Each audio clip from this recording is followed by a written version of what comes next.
Hello, good morning students. आज हम पढ़ेंगे चैप्टर 3 चुनाव और प्रतिनिधित्व।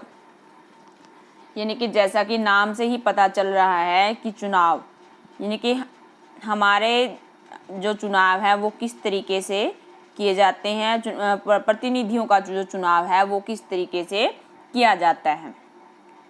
तो आज हम इसके बारे में, इस चैप्टर के बारे में हम पढ़ेंगे कि भारत के अंदर जब चुनाव प्रणाली को अपनाया गया, कौन कौन से नीति नियम बनाए गए ताकि एक स्वतंत्र और निष्पक्ष चुनाव को चुना जा सके, एक स्वतंत्र और जो निष्पक्ष चुनाव है वो करवाया जा सके।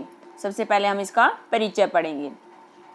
क्या आपने कभी शतरंज खेला है? यदि उसमें काला घोड़ा ढाई घर चलने के बजाय सीधा चलने लगे तो क्या होगा? या क्रिकेट में खेल में यदि अंपायर ना हो तो क्या होगा? प्रत्येक खेल में कुछ न कुछ नियमों का पालन करना पड़ता है। उन नियमों को बदल दिया जाए तो खेल का परिणाम भी बदल जाएगा। इसी तरह प्रत्येक खेल में एक निष्पक्ष अंपायर होना चाहिए जिसके निर्णयों को सभी खिलाड़ी स्वीकार कर लें।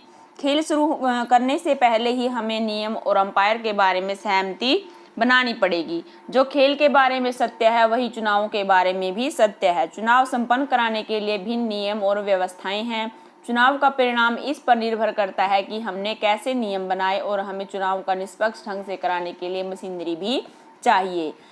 क्योंकि ये दोनों ही निर्णय चुनावी राजनीति का खेल शुरू होने से पहले ही लिए जाने चाहिए, इसलिए इन्हें सरकार पर नहीं छोड़ा जा सकता। अतः चुनाव के बारे में इन मूलभूत निर्णयों को लोकतांत्रिक देश में संविधान में लिख दिया जाता है। इस अध्याय में हम चुनाव और प्रतिनिधियों के बारे में संवैधानिक प्रावधानों का अध्ययन करेंगे। अपने संविधान में जिस चुनाव प्रतिनिधि को स्वीकार किया गया है, हम उसके महत्व और चुनाव कराने की निष्पक्ष प्रक्रिया से संबंधित संवैधानिक प्रावधानों के आवश्यक प्रकाश डालेंगे। इस संबंध में संविधान के प्रावधानों को संशोधित करने के लिए जो चुनाव दिए गए हैं, हम उन्हें भी देखेंगे। इस अध्याय को पढ़ने से आपको निम्नलिखित बातों का पता चलेगा कि चुनाव की प्रतिनिधि की विभिन्न विधियां, यानी कि चुनाव हमारे भारतीय संविधान के अंदर किन किन विधियों के द्वारा करवाए गए, कौन सी जो चुनाव प्रणाली है हमारे भारत देश के अंदर अपनाई गई है। अपने देश की चुनाव व्यवस्था की विशेषताएं, भारतीय संविधान के जो चुनाव व्यवस्था है उसकी कौन कौन सी विशेषताएं हैं, स्वतंत्र और निष्पक्ष चुनाव कराने के प्रावधानों का महत्व और चुनाव सुधार में होने वाली बहस, यानी कि चुनाव के करने के लिए और कौन कौन से सुधार आवश्यक हैं, उन सब बातों के बारे में आज हम इस चैप्टर के अंदर रीड करेंगे। सबसे पहले है लोकतंत्र और चुनाव। चुनाव और लोकतंत्र दोनों ही एक दूसरे के पूरक हैं। दोनों के बिना एक दूसरे का काम चल सकता है? आइए हम अपने से ही चुनाव और प्रजातंत्र के बारे में दो प्रश्न पूछकर इस अध्याय की शुरुआत करेंगे। क्या बिना चुनाव के लोकतंत्र कायम रह सकता है? क्या बिना लोकतंत्र के चुनाव हो सकता है? यानी कि दोनों ही जो बातें हैं, लोकतंत्र और चुनाव, दोनों ही एक दूसरे के पूरक हैं, दोनों ही एक दूसरे के बिना अधूरे हैं। ना ही देश के अंदर लोकतंत्र के बिना संविधान, एक अच्छे लोकतंत्र की देश के अंदर जरूरत है, और लोकतंत्र को कायम करने के लिए चुनाव की आवश्यकता है। यानी कि दोनों ही चीजें हमारे जो समाज के लिए बहुत ज्यादा जरूरी है, हमारे देश के लिए दोनों ही चीजें जरूरी हैं। पहला प्रश्न हमें एक बड़े लोकतंत्र में चुनाव की आवश्यकता के बारे में याद दिलाता है। कोई भी निर्णय लेने से भी सभी नागरिक प्रत्यक्ष रूप से भाग नहीं ले सकते, अतः लोग अपने प्रतिनिधियों को चुनते हैं, इसलिए चुनाव महत्वपूर्ण हो जाता है। यानी कि किसी भी काम को पूर्ण रूप से उसको एक सफल कामयाबी देने के लिए कोई भी सभी जो नागरिक है उसके अंदर भाग नहीं ले सकते, तो उसके लिए क्या करते हैं, अपने प्रतिनिधियों का चुनाव करती है, इसलिए चुनाव महत्वपूर्ण हो जाता है। हम जब भी भारतीय लोकतंत्र के बारे में सोचते हैं तो सहज ही हमारा ध्यान पिछले चुनावों पर चला जाता है। आज चुनाव पूरी लोकतंत्र प्रक्रिया के जाने पहचाने प्रतीक हो गए हैं। हम प्रत्यक्ष और अप्रत्यक्ष लोकतंत्र में अंतर करते हैं। प्रत्यक्ष लोकतंत्र में नागरिक रोजमर्रा के फैसलों और सरकार चलाने में सीधे भाग लेते हैं, और प्राचीन यूनान के नगर राज्य प्रत्यक्ष लोकतंत्र में उदाहरण माने जाते हैं। अनेक लोगों के लिए स्थानीय खबरें, खास तौर पर से ग्राम सभाएं प्रत्यक्ष प्रजातंत्र का निकटतम उदाहरण है। लेकिन जब लाख लोगों का निर्णय लेना हो तो इस शासन का अर्थ सामान्यतः जनता के प्रतिनिधियों के द्वारा चलने वाले शासन से है। ऐसी व्यवस्था में नागरिक अपने प्रतिनिधियों को चुनते हैं जो देश के शासन और प्रशासन को चलाने में सक्रिय रूप से भाग लेते हैं।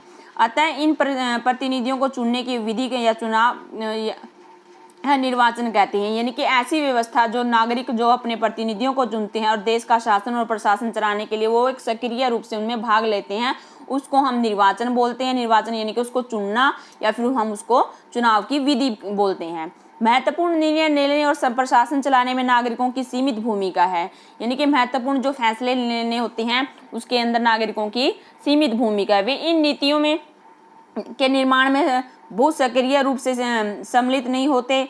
नागरिक उसमें अप्रत्यक्ष रूप से अपने निर्वाचित प्रतिनिधियों के माध्यम से सम्मिलित होते हैं। जिस व्यवस्था में सभी प्रमुख निर्णय निर्वाचित प्रतिनिधियों के माध्यम से लिए जाते हैं, उसमें प्रतिनिधियों का निर्वाचन करने का तरीका बहुत महत्वपूर्ण हो जाता है। दूसरा प्रश्न हमें इस बात की याद दिलाता है कि सभी चुनाव लोकतांत्रिक नहीं होते। बहुत सारे गैर लोकतांत्रिक देशों में भी चुनाव होते हैं।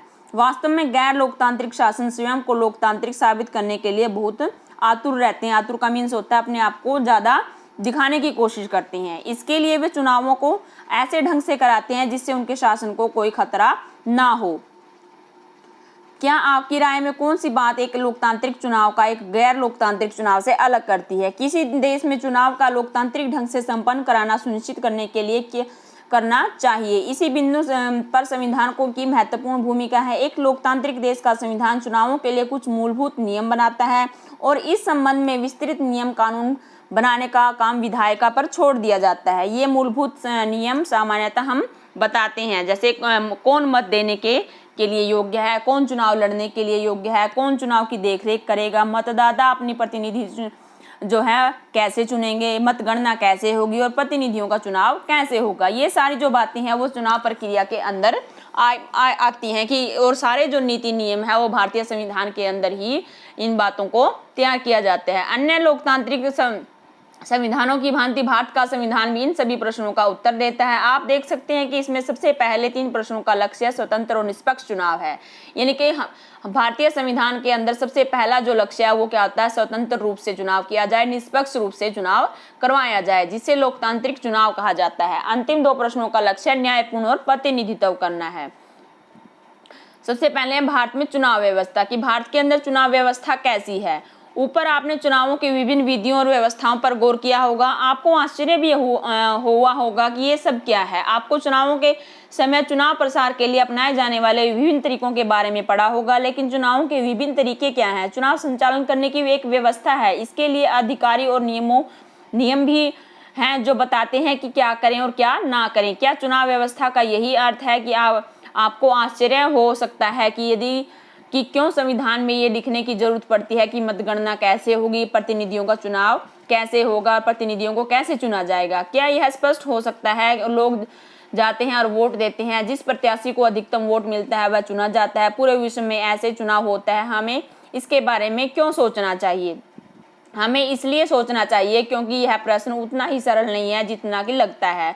हम अपनी ही चुनाव व्यवस्था में इतने ज़्यादा लीन हुए हैं कि हमें लगता है कि कोई और तरीका ही हो नहीं सकता। लोकतांत्रिक चुनाव में जनता वोट देती है और अपनी इच्छा से यह तय करती है कि कौन चुनाव जीतेगा, लेकिन लोगों के द्वारा अपनी रुचि का व्यक्त करने के लिए अनेक तरीके हो सकते हैं। उनकी पसंद की गणना करने की भी हो सकती है, बहुत सारी विधियां हो सकती है। खेल के इन अलग अलग नियमों से इस बात का फैसला किया जा सकता है कि जीत किसकी होगी, और कुछ ऐसे नियम हैं जिनके बड़े दलों को लाभ पहुंचता है। कुछ नियम छोटे खिलाड़ियों को मदद मिलती है, कुछ नियम बहुसंख्यक समुदाय के हित में होते हैं, अतः अल्पसंख्यकों को संरक्षण देते हैं। आइए हम इन नाटकीय उदाहरणों के बारे में ऐसे कैसे हो सकता है इन सब के बारे में पढ़ते हैं।